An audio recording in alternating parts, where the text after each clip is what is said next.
Hi guys, today we have Rashawn in the clinic and he was letting me know that he is having some congestion in his ears that's associated with allergy season. And so we've been working with him when he comes in to do little ear adjustments.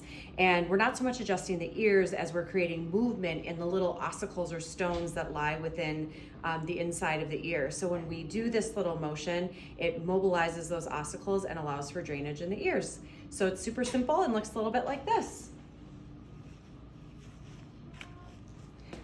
That's it.